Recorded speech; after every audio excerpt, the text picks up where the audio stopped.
Good people of YouTube, my name is Spanner, welcome back to Deathgate, or as I like to call it, Speaking with Lord Czar. Okay, let's resume our conversation from the previous episodes. How does magic really work?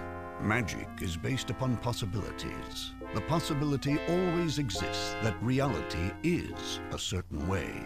Imagine that a stone wall blocks your path. There is a possibility that a door exists in that wall. A wizard bends this possibility into reality until the door appears. All spells work this way. How do you cast a spell? Spells are made up of runes. You build a spell by putting these runes together to form a rune construct. When you have built the construct in your mind, you trace the design in the air. The magic catches fire and leaves a glowing trace behind your finger. Upon completion, the spell casts, and reality is changed. How do you learn new spells? The easiest way to learn a new spell is simply to watch someone casting it. All you have to do is mimic the motions, trace the same rune construct in the air, and you are casting that spell. Another method is to see it on paper. Sometimes people prepare books of spells. Other times they include spells to highlight their text.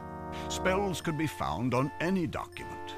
I've scoured these halls looking for any such books and come up empty. Perhaps the sartan were careful about the text they left behind, just in case we escaped too soon. Finally, one may discover a spell permanently placed upon an object. When a wizard wishes a spell to be permanent, he can magically prepare an object to receive the spell, then cast that spell upon it. Then the spell is always visible. It engraves itself upon the surface of the object. By studying it, one can learn the spell. So we'll probably be able to acquire new spells. Can you tell me anything about the spells I already know? I'm afraid that, like most patrons, your repertoire is rather limited. You know only the most basic of spells, heat and cold, normally used to keep yourself alive in the harsh climates that the Labyrinth can produce. They are powerful, but not very versatile. Do you know any spells that you can teach me? Yes, I do. There are two spells that I intend to teach you. Identify and Rune Transfer. Both will be very useful in your mission. Identify can supply information about any magic object or spell. If you encounter an unknown object or learn a new spell, but are unsure about its magical properties, simply cast Identify. It will explain everything to you. The second spell, Rune Transfer, is very specific. With it, you can transfer a rune symbol from any object to a magically prepared surface. This will be necessary to place the naming runes of the four realms upon the steering stone. After I teach you the spell, I will give you a marker with the naming rune of Arianus upon it. You must take it aboard the ship to the steering stone. There, cast Rune Transfer upon the marker and transfer the rune to the stone. Following that, the ship will be able to take you there, to the realm of air. Regretfully, I do not know the other runes that name the remaining realms. Hopefully in your travels you will discover these other runes. If you do, transfer them onto the steering stone in the same way. The Death Gate will never let you into the other realms if you do not. Can we talk about something else? Of course. What do you want to know? How do you get back into the Labyrinth to help our people escape? The Labyrinth doesn't mind letting people in. It's letting them out that it doesn't like. I think the Labyrinth has something personal against me. It tries to lure me in as far as possible before it throws everything it has at me. Don't believe that I'm not afraid. Every time I enter, I wonder if I'll ever return. I've been able to get the best of that demon place many times, but every trip it gets more devious, more dangerous. What is your plan? The Sartan's plan was unnatural. They killed millions of mensch and consigned our race to a living hell. I intend to undo the damage. I want to reform the world. Much like the Sundering, the Reformation will require all 5 of the seal pieces. I have the Nexus seal piece, but I need the other 4. The Sartan have hidden them somewhere in their realms. You must be my agent. I need you to go into the realms and find those seal pieces and bring them back here. When I have them all, I will reform the world, free our people, and bring the Sartan to justice. Now I know the naming rune for only one of the realms. I will give you a marker with the rune upon it. Use the rune transfer spell to place it upon the steering stone on board your ship. The stone will then be able to transport you to Arianus, the realm of air. Since I don't know the runes that name the other 3 realms, I can only hope that you will find them somewhere on Arianus. I also wish to know what happened to the Sartan. Their disappearance mystifies me. Finally, I want you to learn any new spells that you come across. It's only through the infusion of new spells that we will be able to build up our arsenal of magic. So find the rune names, find the stones, find out what happened to the Sartan, and learn new spells. Okay, seems easy enough. So, do you understand your mission? Take your ship to Arianus, search for its seal piece and the other realms' naming runes, and gather any information you can about the missing Sartan and new magic spells. When you have finished, come back here, deliver the seal piece to me, and give me your report. Now I shall teach you the 2 spells you will need. Watch me closely. Zar's hand rises. One finger extends and begins to move against an unseen canvas. It leaves behind a glowing line in the air. The design follows the graceful movement of Zar's hand. Finally, Zar draws his hand back, but the spell remains, floating in the air. This is the rune transfer spell. Study it, remember it. This next construct defines the identify spell. Watch me again. The first spell fades and Zar traces a new design in the air. This one is very simple and quick to complete. You stare at it and commit it to memory. That's all, my son. I am entrusting the fate of our race to you. Do not fail me. He tosses you a stone marker with an intricate symbol upon it, the naming rune of Arianus. You guess, and returns to studying the tome laid on the desk before him. You have learned 2 new spells. And we have the marker and the glow lamp, so let's check out this seal piece. The ancient metal seal piece is inscribed with the naming rune of the Nexus. Can I take it? Zar gives you a look that says, that's not one of the seal pieces you're supposed to collect. What about this book? The thick book is titled The History of the Sundering. It's incredibly old and is somewhat water damaged. Can I take the book? You do not need this book for your quest, Aplo. I am researching the Reformation, and as this book is very damaged, it's quite difficult. I certainly don't want it damaged any further. Fine, fine. Let's see, can I use magic on the marker? Identify. This is an unknown. What? Identify. What? Did I do something wrong? Let's cast it on the glow lamp. Identify. What do you mean this is an unknown spell?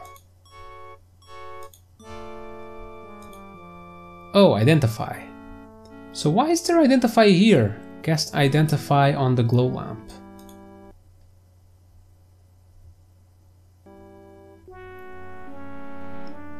The ancient sartan spell still thrives inside the glass sphere. Its sole function is to create continuous light. What about the marker? So we have identify. Oh, hello. I can combine these.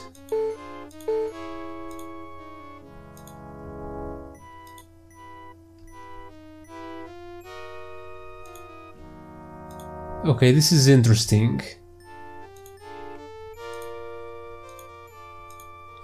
Okay, unknowns. I can okay, this identify is to identify a spell I make here.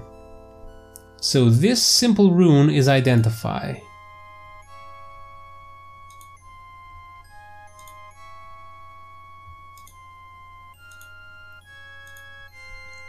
Do I need to make my own spells? Oh, these kinda match, but it's nothing. How does this work?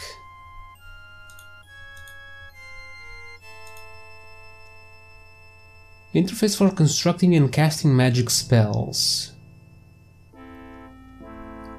You can construct spells in two different ways. Click on the spell button and select one of the one of the listed spells. Heat. I see. Cold.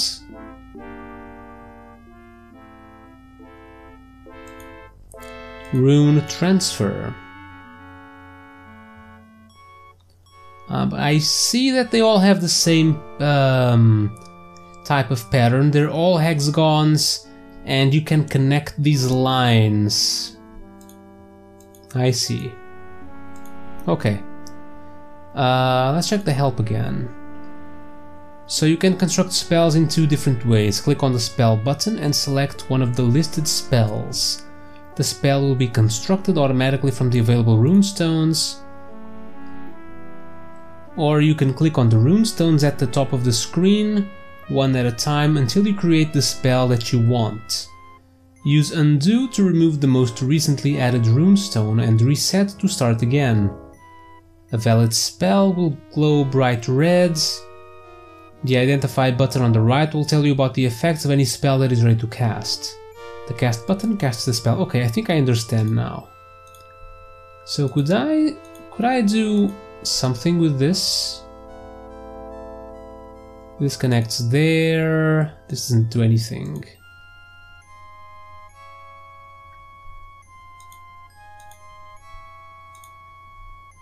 I guess not.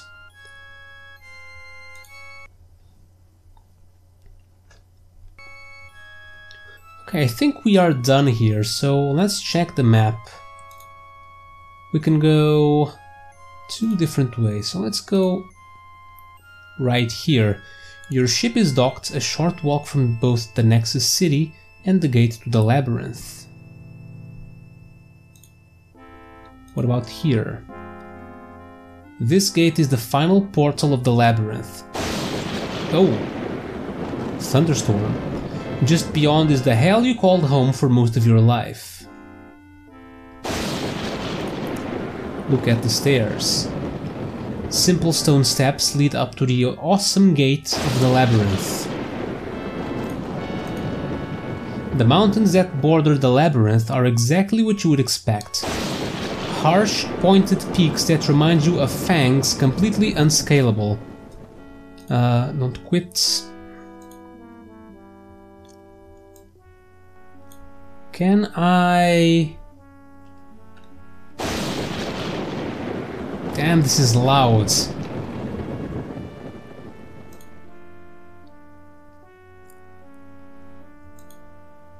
I can only turn off the sounds, not actually do anything with the volume. Can I open the gate? You remember Zar opening the gate and returning to help others escape the clutches of the Labyrinth. You were one of the patrons whom he helped, but you can't bring yourself to open the gate. You don't want to give the Labyrinth another chance to take your life. Let me actually save here. Past Zar.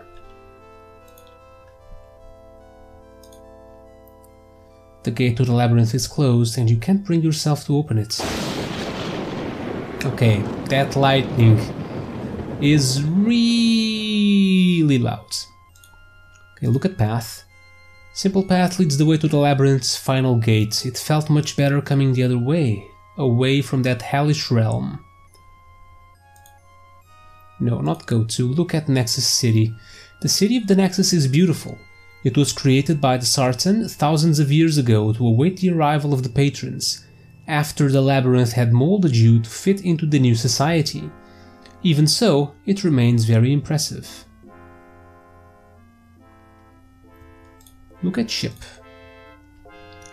The wooden one-man ship is shaped like a dragon, an ancient mythological beast. The gangway door is open. Enter. You carefully place the glow lamp on a mount by the door. With the new light, you look around your ship carefully, identifying the navigational tools provided. In the center, you see the steering stone. It has the power to guide your dragon ship through the Death Gate and into the other realms, as long as that realm is represented by its naming rune on the surface of the stone. To the front of the ship, you see the steering wheel.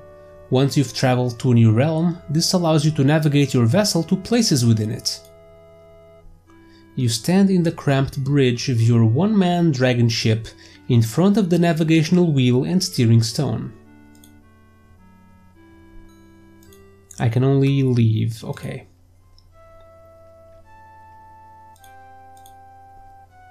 Now that the glow lamp is in place, you can't lift it free. It is magically secure, perhaps to protect it from falling and breaking while the ship is in motion. I guess I can't take it anymore.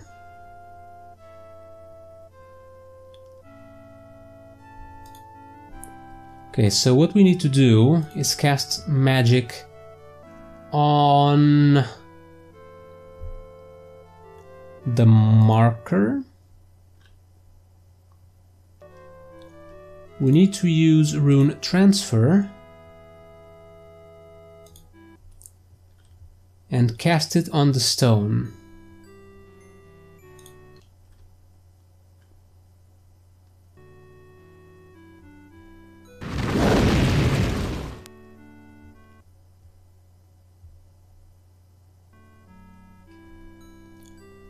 Ooh, 10 points.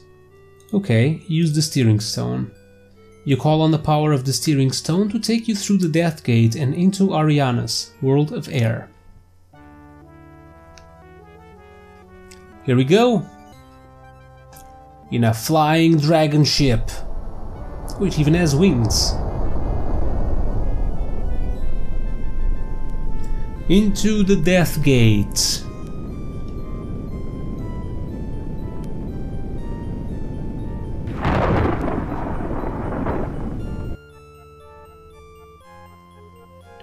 Your ship arrives in the midst of a terrible storm.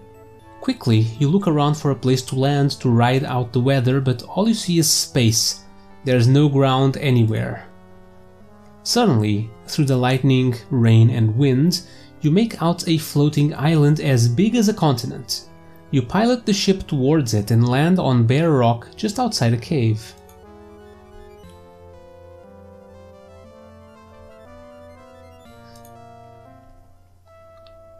Okay, can I take this? No. Okay, let's explore. You stand on barren rock under a raging storm.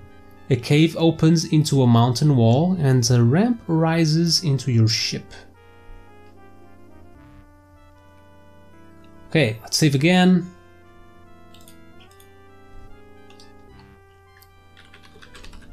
Arianus. Okay, there are mountains. The mountains are short, solid and rather bare. In the closest, you see a tunnel that runs into the rock wall. What about these zingers? Two glowing metal objects sit atop tall poles. Periodically, the storm lashes out and sends bolts of lightning against them. Instead of doing any damage, they simply cause the objects to glow brighter. Can I take... out of reach?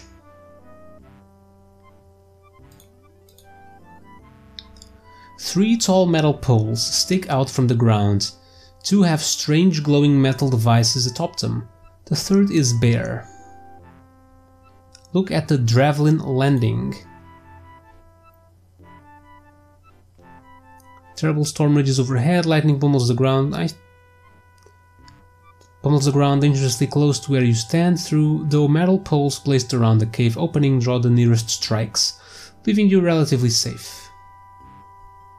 Okay, so basically lightning rods.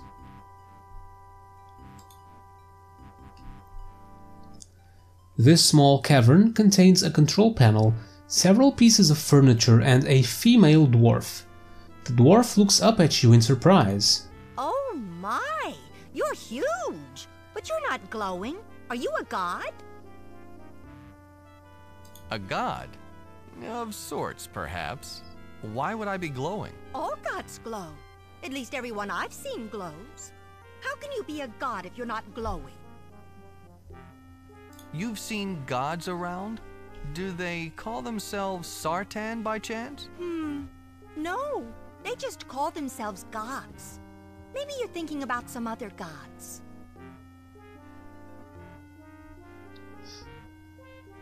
Ah, you've caught me. I'm not really a god, I'm just a traveler. A traveler?